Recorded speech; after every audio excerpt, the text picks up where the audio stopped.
mempunyai tim IT forensik. Di tim IT forensik itu dilakukan beberapa model dan metode forensik. Memang tim ini agak terpecah-pecah tapi semuanya terintegrasi. Berdasarkan analisis kajian forensik terhadap server KPU, kami menduga, tadi Adit itu agak sopan, tapi dugaan yang kami lakukan bersama tim forensik, ada logaritma sistem yang sudah disetting untuk pemenangan paslon tertentu.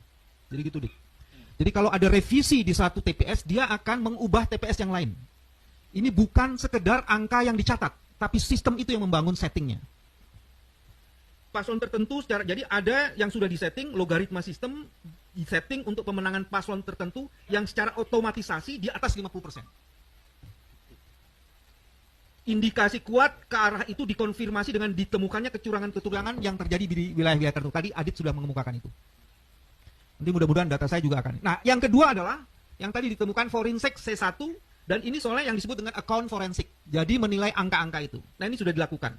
Nah, sebagian dilakukan oleh masyarakat, sebagian dilakukan oleh tim kawal, dan sekarang ada tim lagi yang memeriksa seluruh data yang ada di servernya KPU dengan diperiksa soal ini. Nanti akan dibandingkan dengan seluruh data yang dimiliki oleh kawal amin. Gitu. Jadi kami nggak main-main.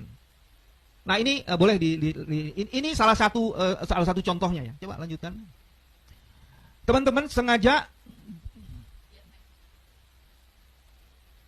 enggak, kenapa dangdutan gitu? Hah? Dangduters. Yang slide 2 boleh ya? Oke, saya lanjut aja. Kenapa ada bagian yang ditutup? Karena kalau kami kemudian membuka bagian itu, akan ada revisi. Mana yang tadi yang kedua?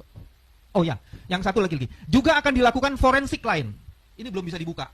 Jadi kalau terus main-main, forensik ini akan kami buka di depan Mahkamah Konstitusi. Jadi ada kecurangan yang bisa juga ditemukan, dan kita mempunyai ahli forensik yang bisa maksud itu. Apalagi kalau usulannya Bang Vijay itu diakomodasi.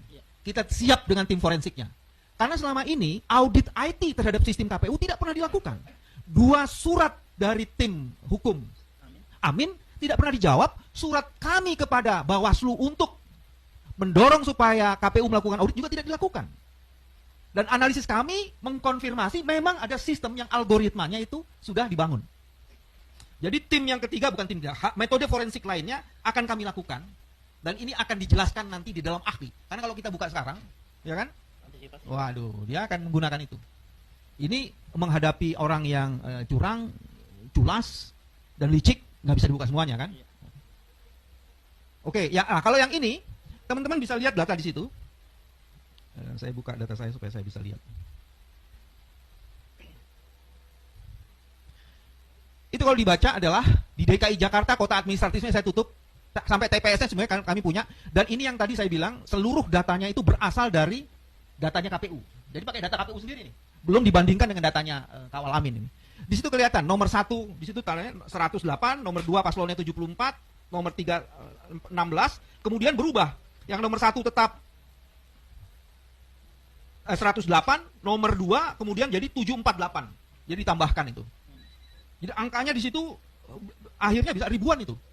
Ini enggak dari 61, 2, 3, 4, 5, 6, 7. Dari 7 TPS aja bisa 6 ribuan lebih. Nah, itu contoh-contohnya. Jadi teman-teman, ini betul-betul bukan sekedar salah menulis. Karena mestinya, contohnya gini, mestinya IT atau artificial intelligence yang ada dalam sistem IT-nya KPU, itu dia bisa membaca. Kalau di atas 300, mestinya itu nggak bisa diinput. Tapi itu bisa diinput di atas 300. Itu kalau tidak sistemnya memang dibangun dengan rekayasa tertentu, sulit itu. Dan itu masalah kecil, bukan masalah besar. Jadi kalau masalah fundamental kayak begitu, KPU tidak bisa melakukan, ya pantas saja kalau kita mencurigai ada indikasi kuat membangun sistem yang memang sudah diotomatisasi. Itu keterangannya. Mari kita lihat, ada data Bandung nggak di sini? Oke, kami melakukan khusus di Kota Bandung. Ada hasil yang menarik. Ini nanti akan diserahkan kepada tim ini. Nah, datanya begini. Di Bandung, kita mencoba memotret Kota Bandung. Dan yang kita potret baru 2% dari populasi TPS.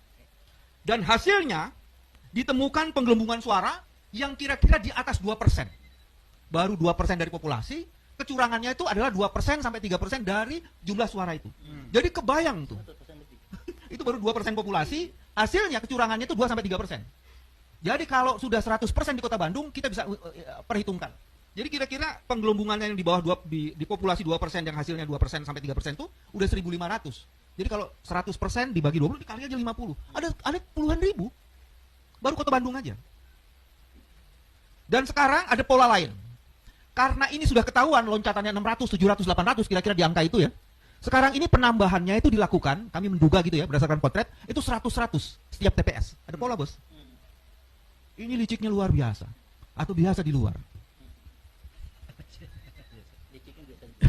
Jadi teman-teman, itu hasil dari forensik IT. Nanti penjelasan lebih lanjutnya akan kami jelaskan lebih detail. Tapi paling tidak, hari ini dengan tim IT forensik kami, kita bisa membuktikan bahwa rekayasa sistem itu terjadi. Nah, yang perlu dilakukan adalah, saya ingat pada pernyataan Sobat Refli, kecurangan yang ketiga. Kecurangan yang ketiga, dengan dihancurkannya psikologi melalui quick count, maka kemungkinan besar transaksi jual beli suara di proses rekapitulasi kecamatan bisa dengan mudah dilakukan. Dan itu yang harus diwaspadai. Udahlah, ngaku kalah aja, lu harganya berapa? Diduga bisa seperti itu. Dan ini sungguh-sungguh menghancurkan proses demokratisasi karena tidak ada keadaban apalagi integritas. Saya mau berhenti sampai di situ.